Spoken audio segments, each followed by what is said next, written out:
Oi, gente, boa noite. Estamos de volta, nem parece passar uma semana, né? Uma brevíssima semana. E hoje vamos para a aula 2 do nosso curso. Nós vamos falar sobre o nascimento de Jesus. Quem esteve aqui na aula de número 1, nós vamos fazer uma breve recapitulação aqui para a gente começar aquecido.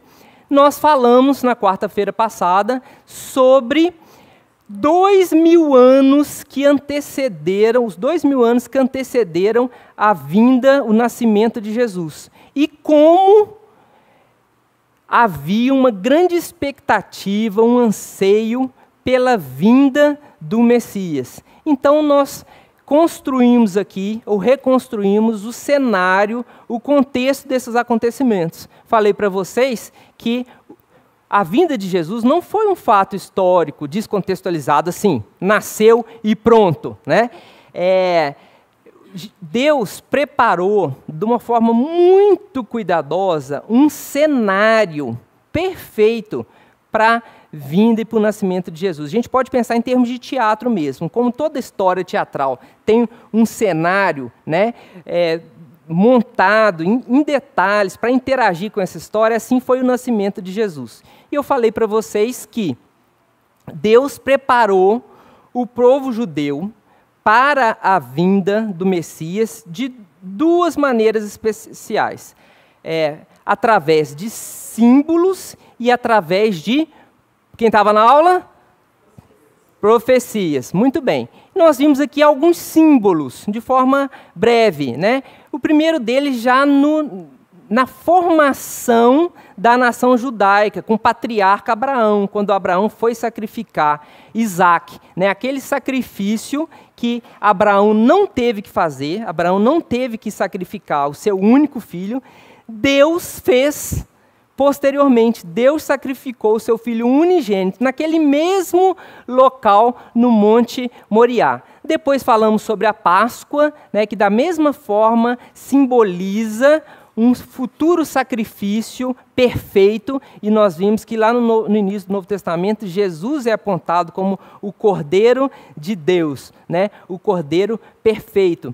Nós fomos caminhando na história e entramos então nas profecias que falavam ou que falam a respeito da vinda do Messias, né? O Velho Testamento está cheio dessas profecias. Os rabinos antigos identificaram 456 profecias. E conforme nós vimos, não são profecias abstratas, genéricas, mas todas elas com um grau de detalhamento muito grande. Diziam a família, diziam o local do nascimento, diziam onde seria desenvolvido o ministério do Messias, até mesmo a forma como que ele morreria, né? Quem se lembra? O que diziam as profecias sobre a morte de Jesus? Que ele seria traspassado nas mãos e nos pés. Essa profecia foi feita séculos antes de ser inventada a crucificação. Então, nós vimos que as profecias bíblicas, elas realmente apontam de uma forma inequívoca uma série de acontecimentos que seria impossível serem preenchidos todos na vida de uma única pessoa, a não ser que realmente houvesse um direcionamento de Deus para que isso acontecesse. Então, as profecias apontavam o nascimento de um Messias humilde, de um Messias simples, de um Messias que teria uma vida difícil, que seria rejeitado, zombado e que teria uma morte difícil, uma morte cruel. Mas eu mostrei para vocês que a história política dos judeus é uma história muito conturbada. Eles foram dominados por vários impérios mundiais. Primeiro a Síria, depois a Babilônia, o Império Helênico de Alexandre o Grande, né, para citar alguns. E nós terminamos a aula falando sobre o Império Romano, né, a forma como os romanos acabaram no século I a.C., dominando também a região da Judéia, né, a região onde é o território de Israel. E nós terminamos ali nos aproximando do ano zero. Então, feita essa recapitulação, nós já podemos, então, entrar na nossa aula de hoje, aula 2, o nascimento de Jesus. agora nós já sabemos como que era o mundo antigo na época que Jesus nasceu, né? Esse mapa mostra para a gente os domínios do Império Romano. Em Salmão aí está todos os territórios que eram dominados por Roma. Inclusive esse retângulozinho azul aí, que parece um territóriozinho muito pequeno, perto de tudo que Roma dominava. Parece até sem importância aquele retângulozinho azul ali. Mas toda a nossa história das próximas 16 aulas vai acontecer dentro daquele retângulozinho azul ali, que nós recortamos, ampliamos e esse mapa que está aqui para vocês, tá bom? Então esse mapa corresponde àquele retângulo lá, Israel na época de Jesus. Aproximadamente 3 décadas antes de Jesus nascer, Roma nomeou como governador desse território a figura, um personagem lendário chamado Herodes. Herodes não é um personagem apenas fictício, um personagem bíblico, lendário. Herodes é um personagem histórico, muito conhecido pelos seus grandes feitos. Tá? Herodes, ele era um cara assim, fora da média em termos de inteligência, de capacidade administrativa. Ele começou a governar esse território, gente, para vocês terem uma ideia, com 23 anos de idade, né? E ele foi o responsável por grandes construções, desde aquedutos até pontes, até o início da reconstrução do templo, né? A sinagoga dos judeus. E entre várias obras que eu poderia mencionar aqui, eu trouxe apenas uma para vocês verem quem que era esse cara, né, à frente do governo da Judéia. Essa foto que está ali abaixo mostra um monte. Vocês tá dando para perceber que é um monte? Ele tem o formato de um seio. É muito perfeitinho o monte, né? Então, hoje, os arqueólogos não têm a menor dúvida de que esse monte não é natural. Esse monte é uma construção artificial, humana. Herodes construiu um monte, e nós nunca pensaríamos que isso é possível. Hoje é muito comum as pessoas colocarem um monte abaixo, né? Mas fazer um monte, realmente, eu acho que é uma novidade histórica de Herodes. E dentro desse monte, ele fez uma fortaleza. Então, isso mostra a preocupação que Herodes tinha de se manter no poder. Herodes, ele tinha assim, uma verdadeira obsessão pelo poder. Ele era capaz de fazer praticamente qualquer coisa para não ser tirado do cargo. Comecei a contar para vocês na aula passada, né? Herodes algumas vezes suspeitou da sua própria família, que a sua própria família estaria conspirando contra ele para tirá-lo do governo. Qual era a reação de Herodes a isso? Mandava matar seus próprios familiares. Matou 3 de seus filhos, com medo de que eles pudessem liderar alguma rebeldia contra ele. Vocês devem estar imaginando que realmente Herodes tinha um motivo para viver sempre com medo de uma rebelião, né? Os judeus não estão satisfeitos em serem governados por Roma. Como é que Roma mantém o domínio dos seus territórios? Roma taxa, tributa pesadamente. Grande parte do fruto das lavouras, da plantação, de tudo que era produzido, pescado, era mandado para Roma, né? Os tributos eram muito, muito pesados. Quando os lavradores, né, os camponeses não conseguiam pagar os tributos, eles perdiam suas próprias terras. As terras eram dadas em pagamento, né? De forma que Roma mantinha um poder cada vez crescente, um domínio cada vez maior. Não satisfeitos, às vezes as dívidas eram tão grandes que a própria pessoa era dada em pagamento, né? Hoje, né, doutora José, não existe mais essa possibilidade de, se a pessoa ficar devendo, né, ela entregar a si mesma. Aliás, devia ter essa possibilidade, que eu acho que ia ter menos maus pagadores, né? Mas naquela época era assim. Então, olha que situação, gente. Era comum uma família humilde ter que entregar seus filhos como escravos. Imagina um pai de família, né, entregar a esposa, a mãe de seus filhos como escravo, ou até a sua vida mesmo ficar presa, né, a uma dívida. Essa era a situação dos judeus aqui por volta do século I. Eles estão vivendo, de fato, um grande desenvolvimento trazido por Herodes e por Roma.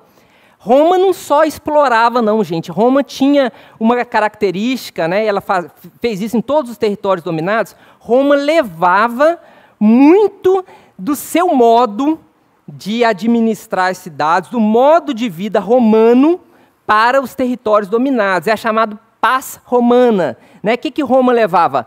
Pão e circo. Né? E pelo menos isso eles garantiam, ou seja, uma cadeia de suprimentos, né, alimentício, levava um pouco de lazer, e aí se criavam teatros, anfiteatros, levava as corridas de bigas, os gladiadores, era um jeito que Roma tinha de manter a população controlada. Se o povo tem o mínimo de comida e um pouco de diversão, o povo fica mais controlado. Aliás, parece que a história não mudou muito, né? Os governos, na maioria, pretendem dar só um pouquinho disso para a gente e achar que está tudo bom. Então, esse era o jeito que Roma administrava. Né?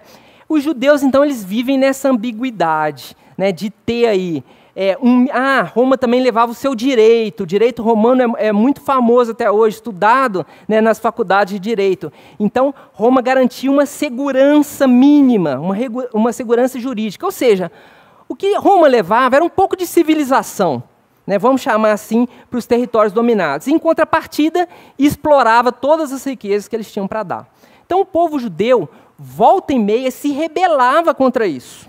Né? Juntava-se grupos, às vezes grupos armados, e eles tentavam tomar o poder, tomar o domínio. Só que vocês devem imaginar o que acontece com pequenos grupos quando tentam se rebelar contra o provavelmente mais poderoso império, em termos militares, de todos os tempos. Né?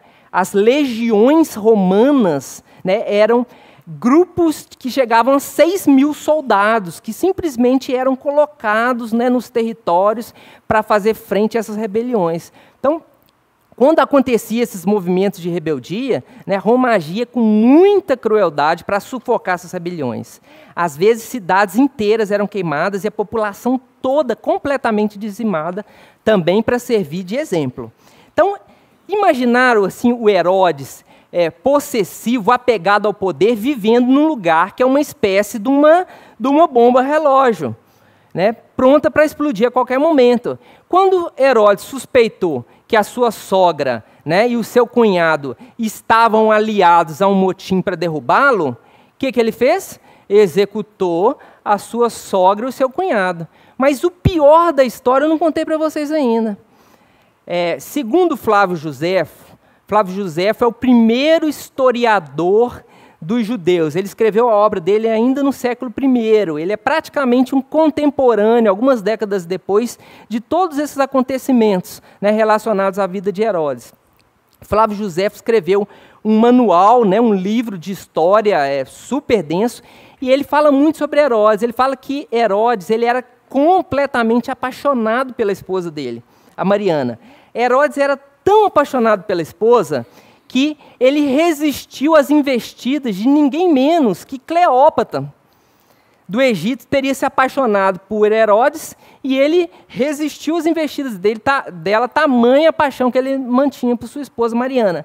Mas ele tinha mais paixão pelo poder. Quando ele suspeitou que a Mariana também poderia um dia vir a traí-lo, ele também executou a própria esposa, objeto da sua paixão. Esse é o homem, né, que governa a Judéia, e a gente precisa conhecê-lo para entender os acontecimentos dessa história. Né? Não é à toa que Herodes é chamado de Herodes o Grande. Tá? O Herodes, ele tinha muito claro, não podia ser diferente, que ele não era uma pessoa muito querida. Né? E para vocês terem uma ideia do que ele foi capaz, quando ele percebeu que se aproximava o momento da morte dele, doente, de imaginar que ninguém choraria pela morte dele, ele resolveu bolar um plano para que efetivamente acontecesse uma grande comoção no dia da morte dele. Tenta imaginar qual foi a estratégia de Herodes. Ele queria que o pessoal chorasse no dia que ele morresse. Então, ele promoveu um evento num espaço onde aconteciam aquelas corridas de bigas. E ali dentro, com a casa lotada, ele mandou que se trancassem todos os portões e que todo mundo ficasse preso lá. E aí ele deu ordem para os seus soldados: no dia que eu morrer, vocês vão entrar e matar todo mundo que está lá dentro. Porque assim vai haver uma verdadeira, autêntica comoção nesse país no dia que eu morrer. Todo mundo vai chorar, se não é por causa de mim, né, porque perdeu algum parente, algum conhecido, né? Parece até assim engraçado que o ser humano seja capaz de fazer essas coisas, não é? E nós estamos vivendo num momento de guerra e a gente vê como é que uma pessoa pode fazer cálculo de mortes. Nessa guerra vão morrer 500 pessoas, 200 crianças, 100 civis, né, 2.000 militares, e isso não causar nenhum tipo de comoção. Então Herodes era esse cara. Esse é o panorama do século I, aí por volta do ano 0, quando nós começamos a nossa história de hoje, né? E nós paramos a nossa aula passada falando que é por volta dessa época que lá na Galileia, no alto das montanhas, morava um casalzinho jovem, né? Eles estão noivos, tão felizes da vida, porque vão começar, né, um momento tão especial, coitados, né? Eles nem imaginam por que as mulheres estão bravas e os homens entenderam a piada, mas as mulheres ficaram tensas, né? Brincadeira, gente, é especial para todo mundo, né? E eles nem imaginam, esse casal nem imagina que eles viriam a fazer parte de forma tão intensa da história que está pela frente. E aí eu perguntei para vocês o nome desse pessoal e vocês me falaram que era José e Maria. E eu já adiantei para vocês que eles não se chamam José e Maria. Vamos entender bem isso. Bem, o rapaz, né, o homem, ele se chama Yosef. Obviamente ele não se chama José, porque José é uma palavra da língua portuguesa, né? Na língua falada em Israel, o hebraico e mais propriamente o aramaico, ele se chamava Yosef, né? E nós não temos dificuldade nenhuma em entender que Yosef, na língua, no latim e depois na língua portuguesa, vai vir como José. Até aí, tranquilo. A maior dificuldade vem agora, porque na língua que eles falavam, a sua noiva, ela se chama Miriam. E aí nós ficamos um pouco encabulados, como é que a gente, aqui na língua portuguesa, por que a gente vai chamá-la de Maria? Inclusive considerando que a Miriam, mãe de Jesus, não é a única Miriam na história bíblica. No Velho Testamento, a irmã de Moisés também se chamava Miriam. E quando você lê lá o Velho Testamento, a Miriam, irmã de Moisés, lá do aramaico, em português, como é que se chama? Foi transliterado para Miriam. Porque nome, né, gente, não se traduz. Nome se faz a transliteração. Então, a Miriam do Velho Testamento veio para o português como Miriam. Por que então a Miriam do Novo Testamento, a mãe de Jesus, não veio para o português como Miriam? Tem tantas Marias, né, no nosso tempo aí, uma homenagem à mãe de Jesus. Quantas Marias nós temos aqui? Aí, ó, várias Marias, né? Já pensaram? Vocês deveriam se chamar todas Miriams, né? Em homenagem à mãe de Jesus. E o senhor é José e Maria, homenageou dos dois lados, né? José e Miriam, acho que não, deixa José e Maria mesmo, né? Que aconteceu? A primeira hipótese que eu construí quando eu estava estudando foi de que os tradutores, quando encontraram lá Míriam, tradutores são pessoas que conhecem a fundo, né, as ideias que estão por trás das palavras, né? Eles olharam para esse nome e falaram, esse nome não é adequado para ser a mãe de Jesus. Por quê? Explico. O nome Míriam, né, ele tem a raiz desse nome, ele não tem um significado muito agradável, né? Para quem se chama Míriam, aí, se você conhece alguém, ou Maria, que é o mesmo significado, esse nome ele traz a ideia de amarga. Amargura está na raiz desse nome, né? Então, a primeira hipótese que eu pensei, bem, esse nome não pode ser o nome da mãe de Jesus. Como é que nós vamos identificar a mãe de Jesus com esse nome, né? Mas, estudando um pouquinho mais profundamente, eu percebi que eu estava completamente equivocado. Não foi essa a razão pelo qual a nossa Míriam, mãe de Jesus, não é chamada até hoje em português como Míriam. Sabe qual foi a questão? A questão é que o Novo Testamento não foi escrito na língua falada pelo povo de Israel. O Velho Testamento foi escrito em hebraico. Mas o Novo Testamento, lembram que eles já tinham estado sob o domínio do Império Helênico, né? A língua grega ainda era a língua mais falada em todo o mundo, uma espécie de inglês hoje. O Novo Testamento foi escrito em grego.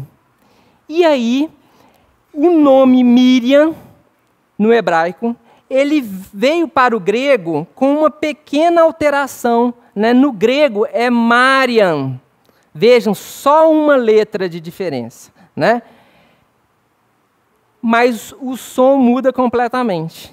E aí você vai entender que do grego Mariam para o latim, Maria, foi um pulo, né? Então foi assim que nas línguas de origem latina virou Maria, virou Mary, né? Por causa que nós temos uma interposição da língua grega no meio aí.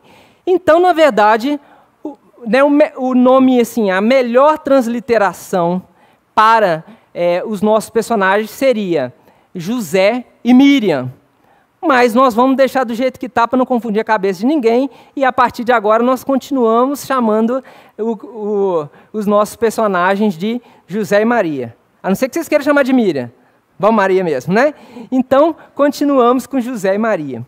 José e Maria, eles moravam numa cidadezinha na região da Galileia. Essa aqui é a região da Galileia, a região norte do território de Israel.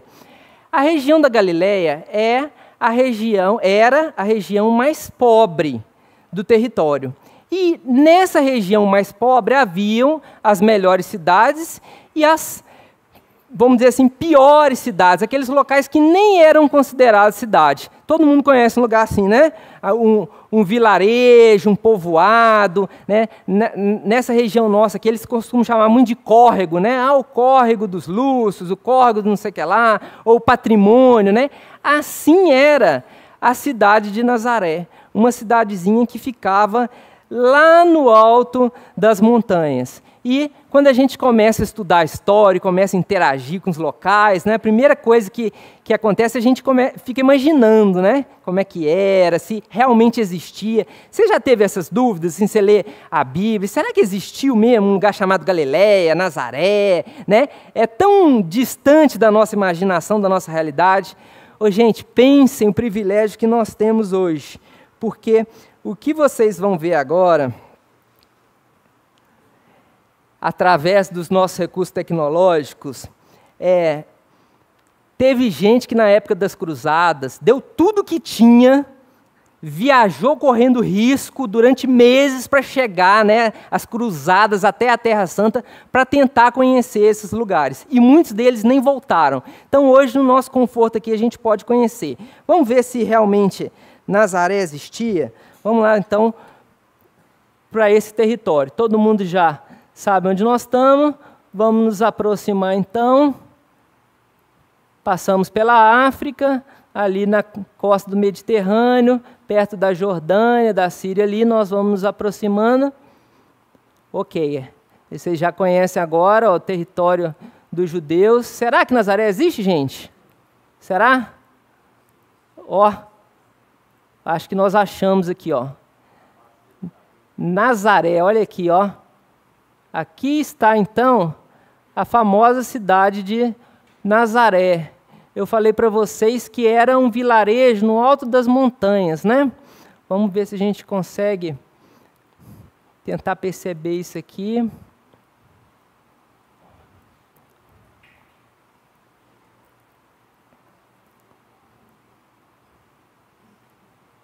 Agora vai ficando mais claro para a gente. Ok. Olha que vale lindo, né? Esse vale todo plantado, chama Vale de Jezreel. É muito importante na nossa história, na história bíblica. Nós vamos falar mais para frente sobre ele. Lá na ponta do Vale de Jezreel está o Monte Tabor, um monte bem conhecido também na história bíblica. Também vamos, em outra aula, nós vamos falar sobre ele.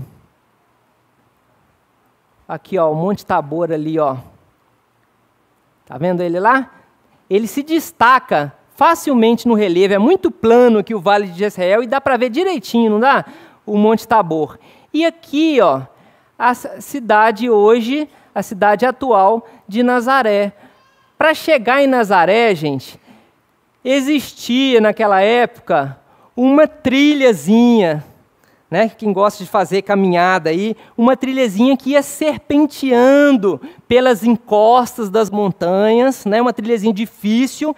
Nazaré fica a mais de 300 metros em relação ao nível do mar, e depois ali de uma boa caminhada, num solo muito pedregoso, se chegava então no alto da montanha onde ficava o vilarejo de Nazaré. Hoje você está vendo que é uma cidadezinha maior, né? Tem algo em torno de 25 a 30 mil habitantes, é uma cidade de porte médio. Mas e na época de Jesus? Quantos habitantes que tinham lá? Quem arrisca? Quem arrisca? Quem já fez a aula não pode falar não, hein, gente? Quanto? 300 habitantes? Quem dá mais? 5 mil? 2 mil? Revés de Belém tem quanto, hein, gente? Quem aqui quer de Revés de Belém? Porque a gente não pode fazer graça com os locais antes de ver se tem alguém de lá, não é verdade? Mas não ia fazer graça com o Revés de Belém, não, viu, gente? Se eu fosse fazer graça, eu ia fazer com Vargem Alegre, porque Vargem Alegre sempre tem uma pessoa... Vargem Alegre, quem é de Vargem Alegre aqui? Tem certeza que... Ah lá, ó, falei que tinha uma pessoa de Vargem Alegre. Ó, só vai lá em cima, lá, ó. Gente, Vargem Alegre, vocês sabem que deve ser a maior cidade do mundo, né? Porque onde a gente vai... Entra no hospital, tá lá a nossa doutora médica lá, qualquer hospital que você vai da região tem uns 50 médicos de Vargem Alegre. Então, assim, eu imagino que Vargem Alegre, se todo mundo ficasse lá, teria alguma coisa em torno de 500 a 1 milhão de habitantes. É que o povo está espalhado pelo mundo todo, né? Mas então não vamos fazer graça com Vargem Alegre não, tá? Vamos falar do Nazaré. A arqueologia acha que esse povoado... tinha alguma coisa entre 500 habitantes a 1.000 habitantes. Imaginem um lugar onde todo mundo conhece todo mundo. Não é assim que acontece lá no Vargem Alegre, né? Todo mundo é primo de todo mundo. Aí você vai conversar com as pessoas, eles falam assim, não, o fulano, você não sabe o fulano? O fulano é cunhado da prima, do vizinho. Pois é, as pessoas são conhecidas assim, né? Você é filho de quem lá, né? Então, essa era Nazaré. Todo mundo se conhece, gente. Provavelmente, todo mundo tem vínculo ali de parentesco. Todo mundo é meio primo um do outro, né? José e Maria, como locais, eram pessoas extremamente conhecidas ali, né? E como que era a vida em Nazaré? Bem, eu já falei para vocês, é uma vila pequenininha, né, no alto da montanha. É claro que lá a vida é difícil, é uma vila pobre, já é na região mais pobre do país. Lá em Nazaré, gente, não chegou o desenvolvimento, sabe as grandes obras que Herodes está fazendo em Jerusalém, os aquedutos, né? Nazaré não ficava perto de nada. não ficava perto de uma grande cidade. A grande cidade que tinha havido perto de Nazaré tinha sido destruída numa rebelião. Nazaré não ficava perto de um caminho, né, de uma estrada que levava a nenhum lugar. Né? Lá não tinha uma atividade econômica forte que dominava. Então Nazaré era um local onde as pessoas viviam, sobretudo, daquela atividade da agricultura de subsistência. As famílias plantavam quase que o que precisavam e trocavam entre si, num solo que não era dos melhores. Né? O que dava para fazer nesse solo? Dava para ter parreira, né? Algumas oliveiras, mais no sopé. Vocês estão vendo aqui que Nazaré está no alto das montanhas, né? Deu para perceber que não deu? Então, mais no sopé do monte, surgiam algumas plantações de cereais, trigo, cevada, né? E o povo vivia de uma forma muito pacata, né? Com aquilo que a natureza permitia eles tirarem. Como é que eram as casas em Nazaré? Hoje as pesquisas arqueológicas lá na cidade mostram que as casas eram muito simples. Eram casas baixas, feitas de pedra, de uma pedra da própria região, uma pedra mais escura. Em geral, não tinham janelas. Então pensa na casa baixa, o telhado feito de galhos de árvores com argila e folhas por cima. E grande parte das casas, segundo os arqueólogos, só tinham um cômodo. E é nesse cômodo que vivia o casal, que viviam os filhos, muitas vezes em grande número, e que não raro abrigavam também os animais, porque na época de frio, né, os animais não podiam ficar no relento. Então, se tinha um animalzinho ali, ele era trazido para dentro desse mesmo cômodo para sobreviver aí a essa época de frio. Deu para você conseguir imaginar como é que era a vida lá? E uma coisa muito interessante que perceberam é que várias dessas casas, elas se abriam para um mesmo pátio comum. Então, tinha várias famílias que moravam ao redor de um pátio. E é nesse pátio aberto, externo, que na verdade acontecia a vida. Era lá que a mãe brigava com o menino, não era lá dentro da casa, era ali. Né? Era lá que às vezes se cozinhava, era ali que você encontrava com o seu vizinho. Então, todo mundo viu Chaves, não viu? Todo mundo assistia, né? Todo mundo. Então, só de você lembrar de Chaves, né? Você consegue imaginar um pátio comum e ali várias famílias que dão para o pátio ali e a vida acontece ali. Assim era a vida em Nazaré e assim era a vida de José e Maria. Eu tenho aqui algumas imagens da Nazaré atual. Então a gente consegue perceber que mesmo a cidade tendo se desenvolvido, né, a cidade ainda é uma cidade de montanha. Ó, aqui o Vale de Jezreel, que eu mostrei para vocês, que, ó, já vou dar uma dica, ele também é chamado de Vale do Armagedon. E lá no fundo, o Monte Tabor. Foi aí, nesse lugar, que agora vocês conhecem bem, que um dia, a jovem Maria estava ali pensando nos seus preparativos de casamento, sonhando como é que seria a vida de casada, quando, de repente, sem nenhum tipo de qualquer de preparação prévia, um anjo apareceu para ela.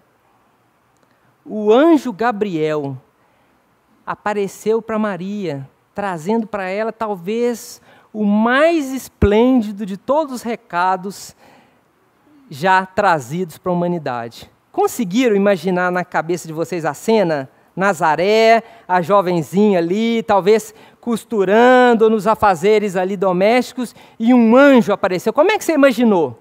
Como é que você imaginou? Pinta esse quadro na sua cabeça aí. Pintou? Feche seu olho só um minutinho. Feche seu olho. Isso, agora abre o olho. Foi assim que você imaginou? Não! Bem diferente, não é? Sabe quem imaginou desse jeito? Leonardo da Vinci, né? O pintor italiano. Né? Foi assim que ele pintou esse episódio que a gente chama de Anunciação, né? O anjo Gabriel aparecendo para a donzela Maria. Olha, dessa tela, eu acho que a gente já pode tirar várias conclusões. Primeira delas, Leonardo da Vinci era um péssimo pintor, né? Um mau gosto terrível, né? Gente, você já viu uma pintura mais desajeitada que essa? Vamos falar a verdade, né? Dá uma olhada na asinha do anjo, né? Isso pode ser, assim, qualquer coisa, né? Pode ser até uma turbina de um foguete, mas a asinha de anjo... Não, e as árvores lá no fundo? Terrível, né? Com certeza minha menina de 9 anos, né, nas aulas de arte lá na escola, consegue pintar melhor que Leonardo da Vinci. Vocês acham que eu estou brincando? Eu estou falando sério. Eu tenho para mim que realmente ele não era um bom pintor, ele era um gênio para muitas coisas. Se você está me contestando aí, achando que eu estou querendo zoar o Leonardo, você vai acompanhando comigo, nós vamos trazer várias telas dele, você vai, aos poucos, você vai me dar razão, tá bom? Mas além de péssimo pintor, Leonardo também se revela para mim como um péssimo historiador, né? Porque essa pintura dele, na minha cabeça, não bate em nada com os fatos que nós estamos vendo. Então vamos começar. Essa cidade aí, Glauco, parece com Nazaré? Não. Por que essa cidade não pode ser Nazaré? O Glauco é o construtor, um dos maiores construtores e melhores construtores do Vale do Aço, e ele foi na mosca. Olha a casa em que Maria está. Se parece com aquela casa, né, lá de Nazaré que eu falei para vocês, baixa, escura, tosca. Não, gente, essa casa aí pode ser um palácio de Roma, da época de Leonardo da Vinci, mas não tem nada a ver com a Nazaré do século I. Né? Essa casa não pode se encaixar na nossa história. O que mais que não se encaixa nessa história? Gente, esse móvel aí, que coisa mais linda, né? Ricamente adornado. Desse móvel, ele deve pertencer a um imperador, né? Ao rei, a César Augusto, mas jamais pertenceria à família de Maria ou a qualquer casa de Nazaré, né? Os trajes, quem falou nos trajes? Um construtor fala da casa, mas, né, uma mulher elegante vai direto ali na roupa. Maria era uma camponesa, gente. Né? Esses trajes realmente não condizem com a nossa história. Agora, de tudo, o que mais me impacta aqui nesse quadro é as feições de Maria, o rosto de Maria. Quantos anos que tem Maria aí, gente?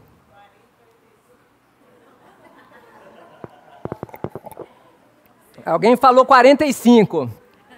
Quantos? Quem acha que tem menos que isso aí na pintura do Leonardo? 35. 35. Eliseu está generoso, né? 35. Eu acho que nós não temos dúvida que Maria não é jovem aí nessa imagem, né? Ela certamente tem 30 anos para mais, né? E, bem, antes de falar que essa não pode ser Maria, tem uma outra coisa que me surpreende. Olha a Maria diante de um anjo. Oi, anjo! Viu a mãozinha dela, né? Ela está parecendo assim, pode fazer a selfie. Né? Gente, imagina. Você, despreparadamente, né? Do nada, você dá de cara com um anjo. Gente... Essa não pode ser a feição de Maria, né? A feição tem que ser, no mínimo, de espanto, se não de medo, né? Muitos personagens bíblicos, quando eram visitados por anjos, caíam em terra, se prostravam, rosto em terra, né? Oi, anjo, né? O que você está fazendo aí? Então, realmente, Leonardo da Vinci por fora. Mas vamos, então, à idade de Maria. Bem, Maria... Quando recebeu esse anúncio, Maria era muito jovem, muito. Talvez mais jovem do que a gente possa imaginar. Qual indício que a gente tem a respeito disso, Rafael? Os evangelhos canônicos nos falam que ela estava noiva, que ela estava desposada. O noivado para o judeu é muito diferente, né, ainda mais nessa época, do que acontece nos nossos dias. Primeiro, a pessoa fica noiva com a idade que quiser, com 18, com 20, com 35, com 40. Para o judeu, não. O noivado acontece logo que a menina está em condições de formar uma família. ou seja, logo que elas têm condições de procriar, de ser mãe. Mais detalhadamente ainda, logo que a menina menstrua, ela já é dada em noivado. E o noivado, ele não dura uma eternidade. Ele tem prazo certo para começar e para acabar. Né? No Brasil, você encontra com uma pessoa aí, né, e ela fala, tô noiva. Aí você, que legal, né? Quando você vai casar? Não sei. Ou você encontra com outro, você pergunta para ela, você está noiva há quanto tempo? Aí ela fala, 17 anos. Para o judeu, não. O noivado dura 1 ano. Certinho, cravado. Ficou noiva, dali a 1 ano você vai se casar. Então, se Maria é noiva... Quantos anos que tem Maria? É por aí, né? Considerando que talvez naquela época as meninas menstruassem um pouquinho mais tarde, Maria não pode ter mais do que 12 ou 13 anos quando recebe a visita do anjo. Gente, Maria era praticamente nem uma adolescente, né? Maria era uma menina, gente. Maria era uma criança. E esse anjo traz para ela a seguinte notícia: Maria, você vai ficar grávida, mas não é uma gravidez normal, né? Você vai conceber do Espírito Santo, e o filho que você terá será chamado Filho do Altíssimo. Ele se assentará no trono de Davi para todo sempre. Ele é ninguém menos que o Messias, que o nosso povo espera há 2000 anos, aquele que as profecias e os símbolos falaram. Gente, quanta coisa para uma cabeça de uma menina, não é? E aí a gente percebe a resposta de Maria. Ela não vacila, né? Ela não se intimida diante do desafio da mensagem, né? A resposta de Maria qualquer: eis aqui a tua serva, seja feita a vontade do Senhor. Olha o que Maria, aos 12, 13 anos, disse: eu estou pronta, né? Eu estou pronta para a missão que o Senhor está me dando, né? Quanta maturidade, né?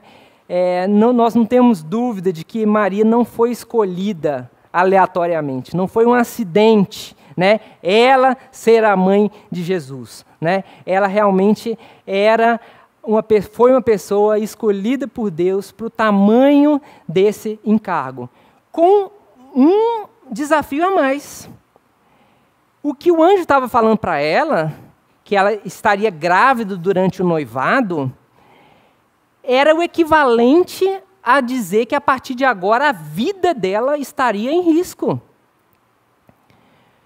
Porque o adultério para o povo judeu é um pecado muito grave, passível de morte. Tanto durante o casamento, quanto durante a fase de noivado. A fase de noivado, que é a fase de aproximação de conhecimento, ele já tem um vínculo tão sério que a pena de morte, nesse caso do adultério durante o noivado, é a morte por apedrejamento. Bem, se ela não teve ainda relações sexuais com seu noivo, e o seu noivo sabe disso, ela se achar grávida agora, significa que a vida dela corre sério risco, né? Talvez fosse qualquer um de nós amarelasse diante desse desafio, né? Se Deus pedisse para a gente, colocasse na mão da gente alguma missão, alguma tarefa que envolvesse a vida da gente, né? Com certeza você ia falar: por que eu? Né? Por que comigo? Quantas vezes diante do que a vida nos traz, né? Problemas de saúde, doenças, dificuldades, angústias, quantas vezes o nosso questionamento não é esse? Por que comigo? Não podia ser que com qualquer outra pessoa, né? Então, Maria, ela serve de exemplo para a gente na prontidão, né? Mesmo diante da morte. Bem, se Maria se pôs voluntariamente ali a serviço do Senhor, aceitando prontamente a sua missão, José recebeu isso de uma maneira um pouquinho diferente. E aí, a Renata já está pensando, né? Os homens sempre fogem da responsabilidade, né? É só apertar o cerco que eles já... Não, gente, mas vamos entender isso aqui, né? Às vezes a gente pensa que José, ele teve uma postura de covardia, porque quando ele fica sabendo, né, que Maria está grávida, a primeira coisa que ele pensa é em fugir, né? Eu vou vazar daqui, dar linha na pipa, né? E a gente pensa, poxa, o José já deixando Maria na mão. Mas não, é o contrário. A atitude de José é uma atitude zelosa e de proteção a Maria. Porque José, sendo justo, ele e sabendo que ele não era o responsável pela gravidez, né, ele estaria expondo Maria a receber a pena de morte, né? O que sobrava como alternativa para José? Mentir? Dizer que ele era o pai? Né? Então, o plano dele é o melhor possível nessa situação, né? Ele não vai expor Maria, ele não vai mentir, ele vai fugir e assim a culpa vai recair sobre ele. Todo mundo vai falar, olha o que José fez, né? Durante o noivado. E tanto é que ele fugiu, está na cara que ele é o culpado. Então, esse era o plano de José. Mas antes que José fugisse, né, ele foi advertido pelo anjo de que ele deveria receber a Maria como sua esposa, né, porque realmente o que tinha sido gerado nela era do Espírito Santo. Então, José, ele antecipa o prazo do noivado, ele encurta o noivado, ele casa com Maria, né, ele a recebe por esposa, mas ele não a conhece até que o filho nasça. Vocês sabem muito bem qual que é o significado dessa palavra conhecer na Bíblia, né, no contexto do relacionamento conjugal. Quando a Bíblia fala que não se conheceram, ou que o homem não conheceu a mulher, a Bíblia está dizendo que eles não tiveram intimidade, não tiveram relacionamento sexual. Tá? Então, o texto bíblico do Evangelho canônico nos fala que José não conheceu Maria até o nascimento do filho primogênito. Vamos conferir lá Mateus capítulo 1, versículo 25? Se alguém tiver trazido aí, Mateus capítulo 1, versículo 25. Então, olha, diz assim o Evangelho canônico, escrito por Mateus. Contudo, não a conheceu enquanto ela não deu à luz um filho, a quem pôs o nome de Jesus. Então, o que significa esse texto? Vamos interpretá-lo. Diz aqui que José não conheceu Maria em momento nenhum? Não. O que diz aqui é que ele não a conheceu enquanto não deu à luz um filho. Por oposição, será que a gente pode entender que depois que ela deu à luz a um filho, ele a conheceu? É uma interpretação muito razoável, né? Então, vou ler de novo para vocês. Contudo, não a conheceu enquanto ela não deu à luz um filho, a quem pôs o nome de Jesus. Se essa for a interpretação, né, de que ele a conheceu depois de que ela deu à luz ao filho, não existe aqui nenhum tipo de demérito para Maria, não é? Nenhum, porque uma mulher casada manter relações sexuais com o seu marido legítimo dentro do casamento é algum tipo de demérito? É algum tipo de pecado? Pelo contrário, eu penso até, seria estranho, né, se um casal casado que se ama, né, dentro do casamento, né, não tivessem uma prática conjugal saudável, tá bom? Parêntese. Sempre que a gente colocar aqui nas nossas aulas alguma coisa que não seja consenso entre os diversos grupos religiosos, cristãos, eu vou falar para vocês, tá bom? Para que não tenha dúvida. Então, esse não é o entendimento de todos os grupos cristãos. Muitos entendem que Maria permanece virgem depois do casamento, tá? Mas, como eu falei para vocês, o nosso curso não é de dogmas religioso. Eu não estou aqui para expor um dogma de determinado religião ou de outra. Eu estou aqui para tentar construir com vocês essa história e essa interpretação. Muito bem, então nós estamos no seguinte ponto, né? Maria recebeu o anúncio, Maria está grávida, ela está casada com José, e agora a gente precisa entender como vai desenrolar a nossa história através de 3 perguntas a respeito do nascimento de Jesus. Primeira pergunta, quando Jesus nasceu? Segunda pergunta, onde ele nasceu? E terceira pergunta, como foi o nascimento da criança? 3 perguntas simples para a gente responder? Tranquilo? Acho que é fácil. Vamos começar aí com quando? Olha só, moleza. Quando Jesus nasceu, gente? Fácil demais, velho. Quando? Jesus nasceu no dia 25 de dezembro do ano 00. Acabou? Próxima pergunta. Onde? Ok? Está todo mundo satisfeito? Todo mundo satisfeito? Não é, gente? O Natal de Jesus Cristo não é no dia 25 de dezembro do ano 00? Bem, eu não queria decepcionar muito vocês, mas a única certeza cabal que a gente tem é que Jesus não nasceu no dia 25 de dezembro de 00. Tá bom? Por onde a gente começa?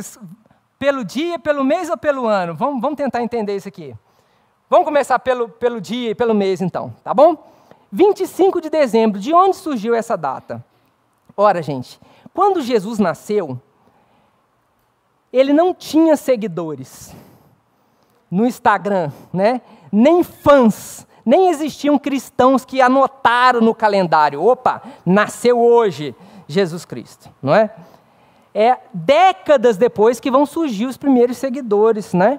E não existe nenhuma fonte, nenhum registro histórico que aponte com um mínimo de historicidade, um mínimo de precisão, qual foi o dia do nascimento. Os primeiros seguidores de Jesus não se preocuparam em comemorar o aniversário deles. Eles tinham outras preocupações, como, por exemplo, sobreviver à perseguição. Então, anotar a data do nascimento não estava em jogo. Como é que surgiu o dia 25 de dezembro? Bem, vocês sabem que essa história acontece no hemisfério norte do nosso planeta, e no hemisfério norte, o dia 25 de dezembro é o solstício de inverno, ou seja, é a maior noite do ano. Os romanos, que tinham vários deuses, né? Eles eram pagãos, eles adoravam tanto o sol, quanto adoravam as trevas. A noite também era uma deusa.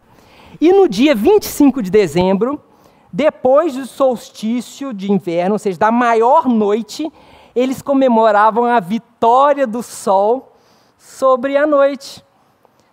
Era chamado o Dia do Sol Invencível. Tá? Era uma das principais festas romanas. Só que o Império Romano, com o passar dos séculos, ele acabou se convertendo ao cristianismo. No ano 312, 313, Constantino, o imperador romano, ele decreta o cristianismo como religião oficial de Roma.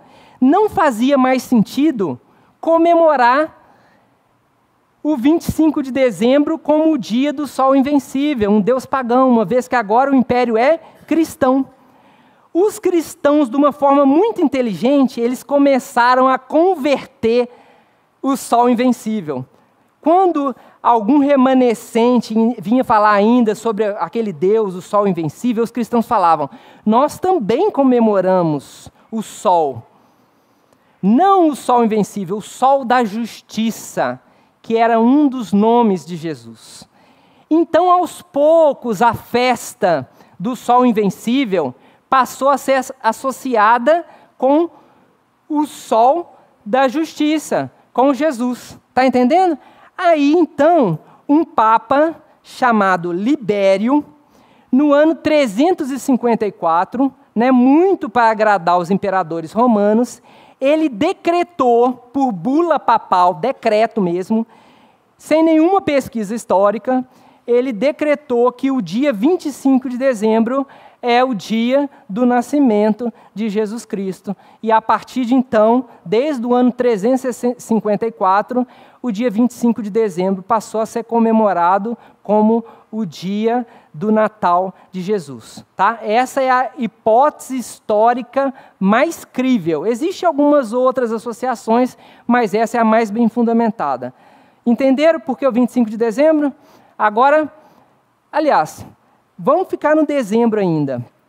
Se não foi em dezembro, qual mês seria? Nós não temos nenhuma ideia, não tem nenhuma fonte histórica que fale. E assim, às vezes eu dou uma viajada aqui na história, viu gente? Eu gosto tanto de história que às vezes eu começo a preencher algumas lacunas na minha cabeça. Mas quando eu fizer isso da minha parte, sem ter uma fonte histórica, eu também vou avisar vocês. Vou falar, isso é ideia minha. Para mim, não li isso em nenhum lugar, para mim Jesus nasceu ou em abril ou em maio. Um desses 2 meses. Por que, Rafael, que você está viajando? Porque eu nasci em abril. Próximo. Não é isso não, gente. Por que não pode ter sido em dezembro? Para mim, dezembro é um ano frio no hemisfério norte, né? E a gente sabe que os animais, no dia do nascimento de Jesus, eles estavam no campo com os pastores. Na época mais fria, esses animais costumavam ficar guardados, né? Então, para mim, nós não estamos na época fria, nós estamos numa época de calor, que os animais podiam permanecer à noite nos campos. Faz sentido? Né? Então, qual é a época? Abril e maio. Isso é... Rafael, se você falar que eu falei isso, inclusive vocês que gravaram aí, vocês editam e cortam, eu não falei isso, tá bom, gente? O ano, de onde surgiu o ano 000? Bem, esse ano foi inventado 6 séculos depois do nascimento de Jesus. Até então, a contagem da maioria dos povos tinha a ver com o rei, ou o imperador que dominava. O tempo era contado assim: estamos no ano 15 do reinado de César Augusto. Estamos no ano 18 de Nero. Era assim que se contava o tempo na época, né? No século VI, um monge chamado Dionísio o Pequeno, ele tinha muito tempo de sobra lá no mosteiro, né? E ele era muito bom de matemática, ele começou a calcular para baixo, para cima, foi juntando vários elementos históricos, pesquisou os manuais antigos, e ele entendeu que ele tinha descoberto o ano que Jesus nasceu. E ele jogou esse ano dentro do calendário, né? Usado pelos países, o calendário romano. E ele chamou esse ano de ano 0 da era cristã. Muitos países gostaram dessa ideia e começaram a contar. Já estavam lá no século VI. Então nós estamos em 600 e pouco depois de Cristo. E o antes? Começaram a fazer a contagem regressiva, né? Decrescente até o ano 0. Né? E essa data acabou se popularizando. Mas a má notícia é que Dionísio errou. Ele errou no ano 0. O ano que ele supôs como sendo o nascimento de Jesus não pode ser, de jeito nenhum, o nascimento de Jesus. Por um simples fato. Lembram de Herodes? Herodes governava a Judéia quando Jesus nasceu. Nós vamos ver na aula que vem. Mas Herodes, nessa contagem aí, usando antes e depois de Cristo, ele morreu em 4 antes de Cristo. Mas Herodes não pode ter morrido antes do nascimento de Jesus. Então, se Herodes morreu em 4 antes de Cristo, Cristo tem que ter nascido mais que 4 antes de Cristo. Concordam? Ou seja, eu estou dizendo que Cristo nasceu antes de Cristo, né? Mais ou menos isso, né? Quantos anos Cristo nasceu antes de Cristo? Bem, tá facinho da gente descobrir. É só você abrir sua Bíblia, qualquer versão que for, né? Em João, capítulo 2,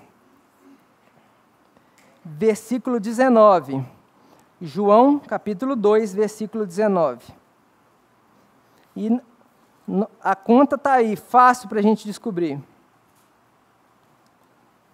Olha, diz assim. João 2,19. Jesus lhes respondeu: destruí esse santuário e em 3 dias o reconstruirei. Replicaram os judeus: em 46 anos foi edificado esse santuário, e tu em 3 dias o levantarás? Pronto, está aí a resposta. Tranquilo, fácil, não é? Viram o ano que Jesus nasceu? Entenderam? Não? Está claro aí, gente. Vamos pensar o que o texto diz para a gente. Nesse dia, Jesus está reunido com os discípulos, ele está na frente de uma construção, um santuário. Jesus falou que ia destruir, se fosse destruído, em 3 dias ele reconstruiria. E o que os discípulos falaram? Você reconstrói em 3, tem 46 anos que ele está em construção. Mas o detalhe aí é o seguinte, esse episódio acontece no início do ministério público de Jesus. E Lucas nos diz que Jesus começou o ministério público dele com cerca de 30 anos.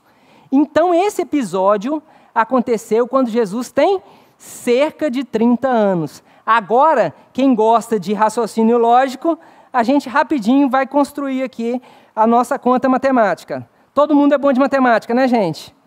Teve gente que chumbou nessa aula, então o Paulo foi reprovado nessa aula, hein, gente? Vocês sabem que tem uma prova no final, né? Então vamos lá, acompanhem comigo, ó. O que o texto nos diz? Primeiro, Jesus tem cerca de 30 anos e a reforma dura 46. Portanto, a reforma começou quanto tempo antes do nascimento de Jesus?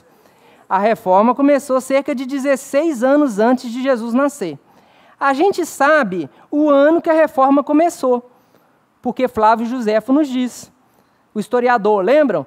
Flávio Josefo fala que a reforma começou em 22 antes de Cristo. Se a reforma começou em 22 e ela já dura 46, qual o ano que eles estão? Eles estão aproximadamente no ano 24, depois de Cristo. E Jesus tem 30 anos. Se perderam aí? Logo, já tem gente que matou aí. Logo, Jesus nasceu quando? Muito bem. Logo, Jesus nasceu o quê? 6 antes de Cristo. Quem não entendeu, tira foto. Não fala, não passa vergonha. Tira foto, chega em casa, né? Deixa eu ver esse negócio aqui. Renatinha, em que ano que nós estamos, Renatinha? Né? Quando Jesus está lá. Olha que legal, gente, nós vamos fazer a datação agora de um episódio bíblico, de forma histórica precisa. Em que ano que Jesus está com os discípulos lá? O fato narrado em João capítulo 2, versículo 19, aconteceu em 24 depois de Cristo. Então, todos os indícios históricos, eu só vou dar um para vocês, para a gente não passar aula com isso aqui, é que, na verdade, Jesus nasceu no ano 6 antes de Cristo. Se o nosso raciocínio estiver certo, nós não estamos no ano 2022. Nós estamos no ano 2028, depois do nascimento de Cristo. Logo, as mulheres que não gostam de contar a idade, acabaram de ficar 6 anos mais velhas. Você vai sair daqui 6 anos mais velho que você entrou. Ninguém vai voltar no meu curso, né? Muito bem. Então, todos os indícios, então, é que Jesus realmente não nasceu em 25 de dezembro do ano 0, mas ele nasceu pelo menos 6 anos antes do ano 0. Respondemos a primeira pergunta: quando foi o nascimento de Jesus? A próxima pergunta é: onde Jesus nasceu? Ok? É fácil essa pergunta? Onde ele nasceu? Deveria ser fácil. Os pais moram em Nazaré. Jesus vai ser chamado lá na frente de Jesus Nazareno. Onde que ele nasceu? Em Belém. Não foi em Nazaré. Jesus vai nascer numa cidade chamada Belém. Rafael, existe essa cidade mesmo? Então vamos lá. Estamos em Nazaré, não estamos? Vamos atravessar todo o território de Israel. Passamos primeiro pelo vale, depois entramos na região da Samaria. Vocês vão vendo que vai ficando cada vez menos verde. A Samaria ainda tem muitas plantações. José e Maria atravessaram todo esse território a pé, né? Não sabemos se ele tinha um jumentinho, a Bíblia não fala isso, que a Maria foi montada num cavalo, num jumentinho, nada disso está escrito, né? Depois que eles saem da Samaria, eles começam a entrar no território da Judéia, e eles continuam a caminhada deles. Vamos dar uma viradinha no meu mapa aqui para me ajudar. E aí, eles vão se aproximando da cidade de Jerusalém. Cadê Jerusalém? Olha aqui Jerusalém. E aqui, pertinho de Jerusalém, está a cidade de Belém. Apenas 10 quilômetros de Jerusalém, tinha uma pequena cidade, essa aí é hoje, né, gente? Obviamente, que se chama, até os dias de hoje se chama Belém.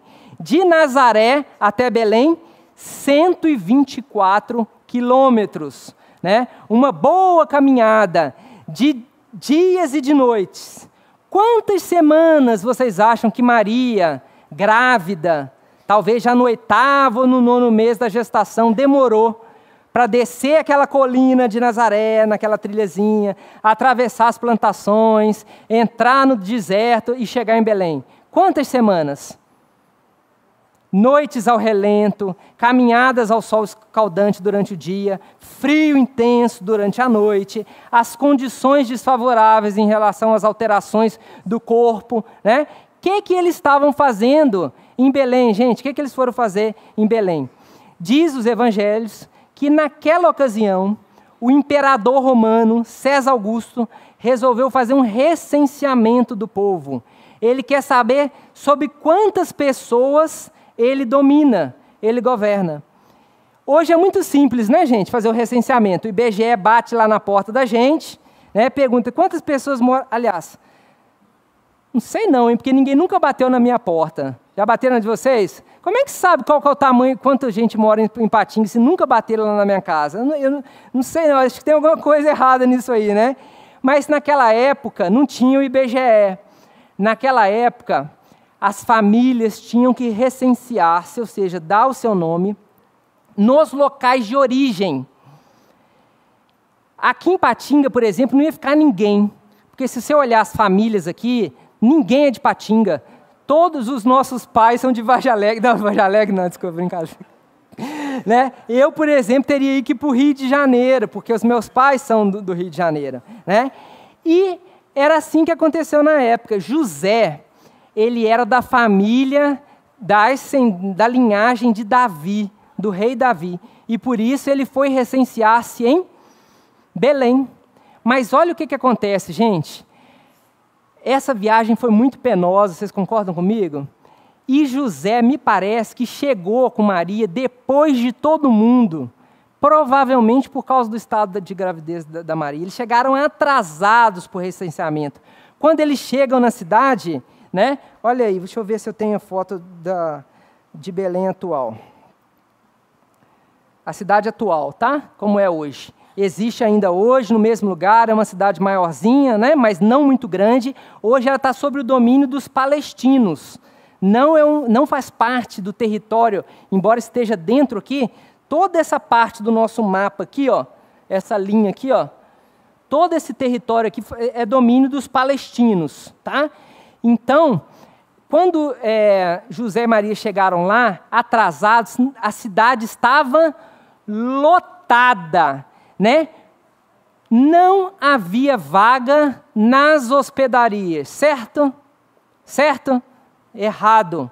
Depois olha lá no Evangelho Canônico, fala que não havia vaga na hospedaria da cidade, no singular, entendeu? Belém era tão pequenininho que ela não tinha vários hotéis, né? Não tinha esse polo lá. Belém tinha a hospedaria. E agora fica muito mais fácil entender a história. José e Maria chegam lá e não tem lugar para eles na hospedaria. Gente, só assim encaixa a história. Porque você pensa, como é que eles deixaram uma mulher grávida ao relento? Né? Não casa. Só casa se a cidade estiver muito lotada. Muito mesmo. Não tem jeito de arrumar uma vaguinha. Sabe aquela vaguinha brasileira de última hora, aquele jeitinho? Não tem jeito. Né? Não resta alternativa, então, e José e Maria vão ter ali o neném, né? Quem sabe até o trabalho de parto foi antecipado por causa da viagem penosa que eles fizeram. Pode acontecer? Nós temos muitos médicos aí. Pode ter acontecido isso? Quem sabe Maria nem estava a termo ainda. Quem sabe, né, Laura? Ajuda isso, né? Pode acontecer? Essa viagem penosa, várias semanas, pode ter antecipado um pouquinho o parto, né? E ali a criança nasce, então. Na sua cabeça, cristã, natalina, você que adora a festa de Natal, quando eu falei que o bebê nasceu, você já pensou direitinho nisso aqui, não é? Não foi assim que você pensou? Eles estão dentro de uma gruta, dentro de uma caverna, tem um monte de boizinho, vaquinha, né? Tá lá a manjedoura, o menino Jesus e os reis magos em volta. Não é assim que você pensou? Né? Então foi a última vez que você pensou assim, tá, gente? Infelizmente, essa história não aconteceu desse jeito, né? Onde que está escrito nos evangelhos canônicos que Jesus nasceu dentro de uma gruta ou dentro de uma caverna? Em lugar nenhum. Não está escrito isso. Confira na sua Bíblia depois, qualquer que seja a versão, né? Não fala isso. Sabe onde que está escrito isso?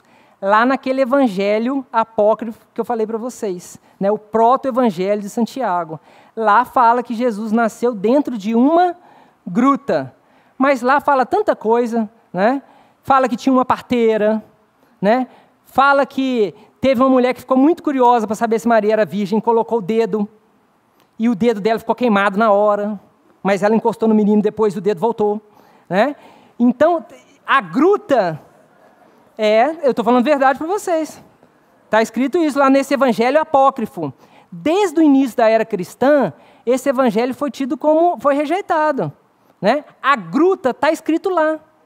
Não está escrito em Mateus, Marcos, Lucas e João. Mateus, Marcos, Lucas e João só falam que foi em Belém, né? E que depois de nascido a criança foi colocada numa manjedoura. Todo mundo sabe o que é manjedoura, o lugar onde coloca alimento para o gado, o coxo, né? Manjedouras ficam dentro de grutas, gente? Não é comum não, sinceramente, né? Manjedouras ficam dentro de estábulos? Pode ficar, né? Mas a Bíblia não fala que tinha vaquinha do lado de Jesus, não fala isso, né? Aliás, é muito comum as manjedouras ficarem ao ar livre, nos campos, né? E lá naquela região, então, era mais comum ainda. Então, assim, a primeira hipótese nossa é que José e Maria estão ao relento, num lugar completamente aberto, descampado.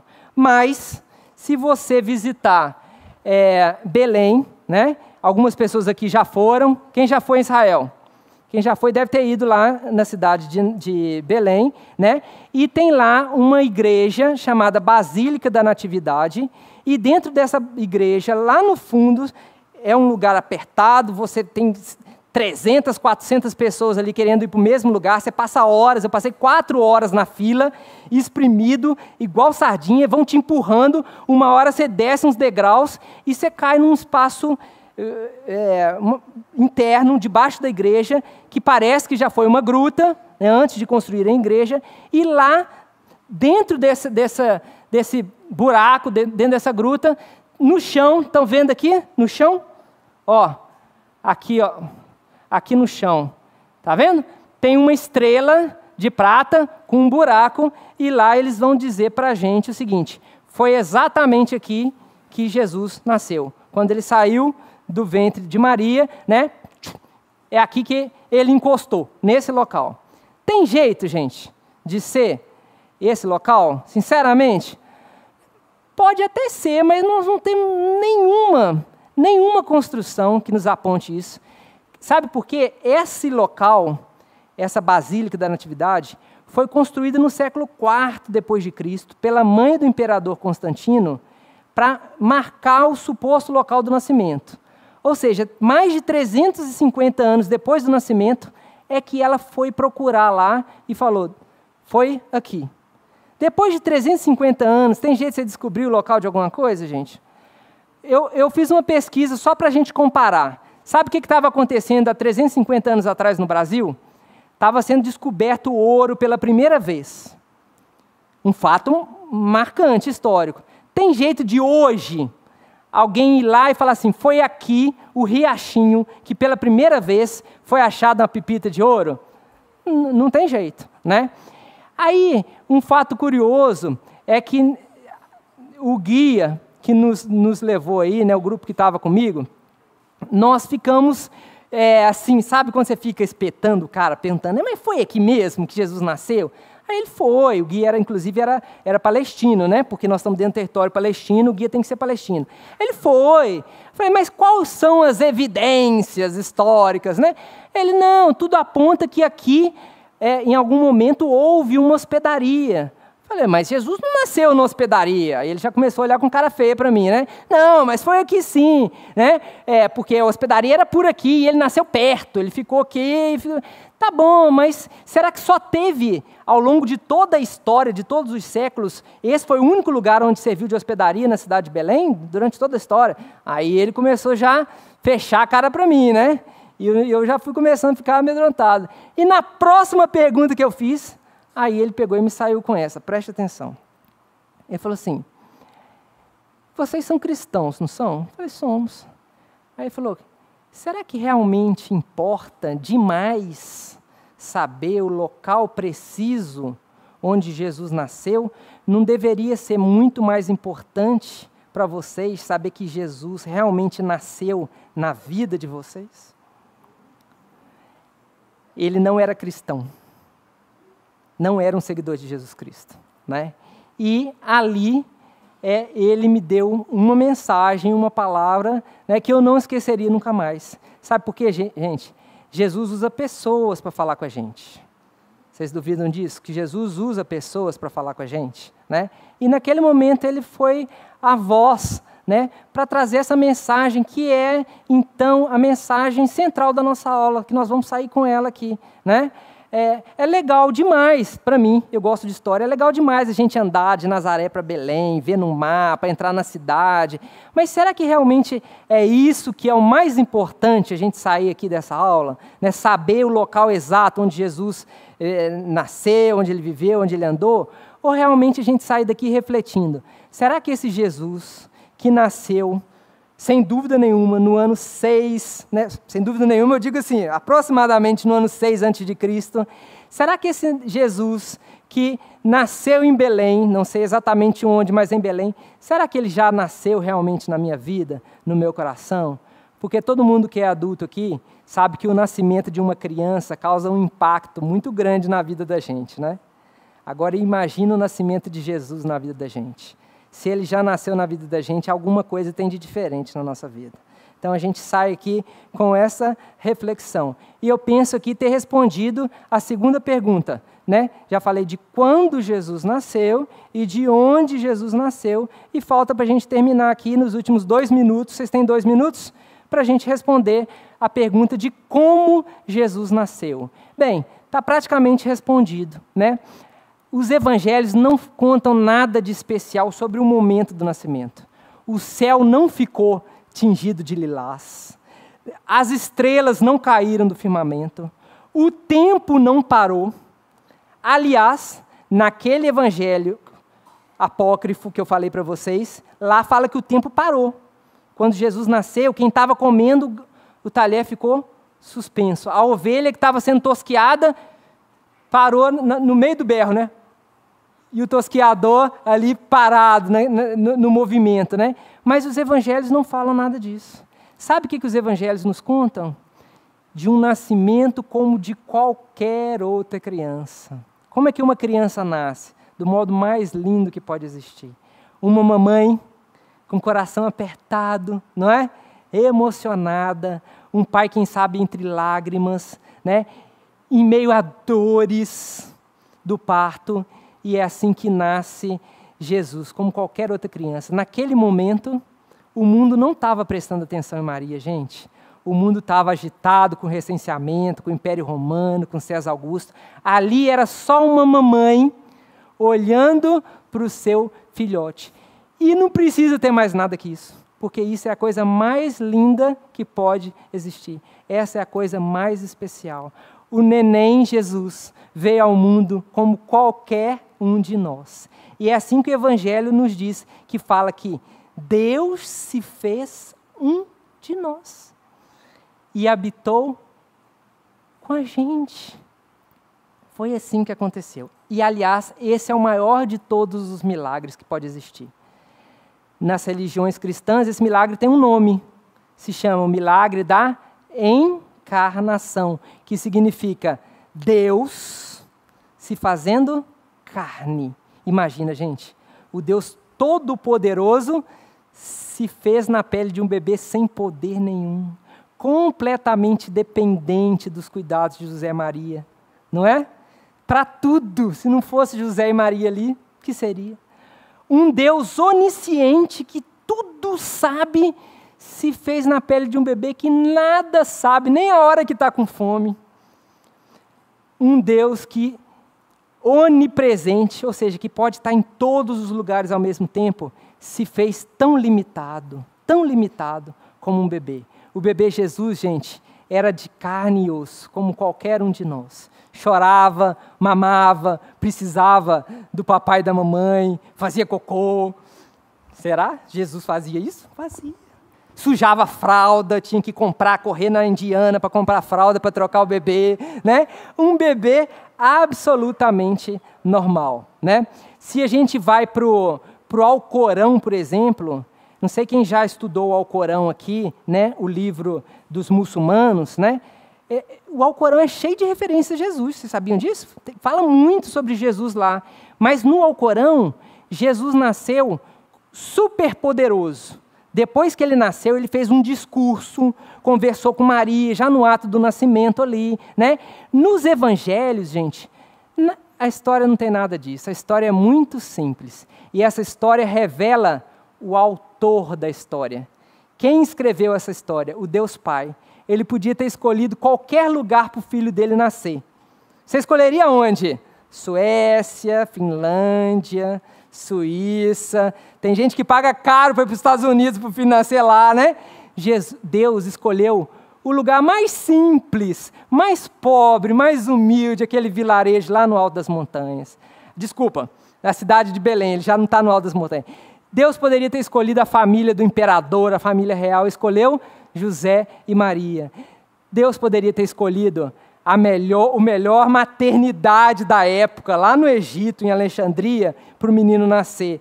Mas o menino nasceu e foi colocado numa manjedoura. Essa história é a cara do autor dessa história. E assim a gente já começa a conhecer não apenas a Jesus, mas a Deus também.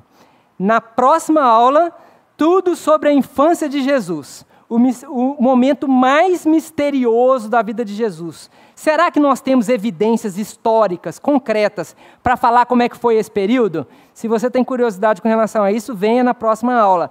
Vai ter a visita dos pastores, a visita dos magos. Quantos magos que visitaram Jesus mesmo? Quantos magos que visitaram Jesus? Se alguém achar na Bíblia, qualquer versão, católica, protestante, evangélica, se alguém achar na Bíblia descrito lá que eram 3 reis magos, ou o nome deles, eu vou fazer o seguinte, eu vou dar o carro do Glauco de presente para essa pessoa, tá bom? Até quarta-feira que vem, um abraço, espero vocês.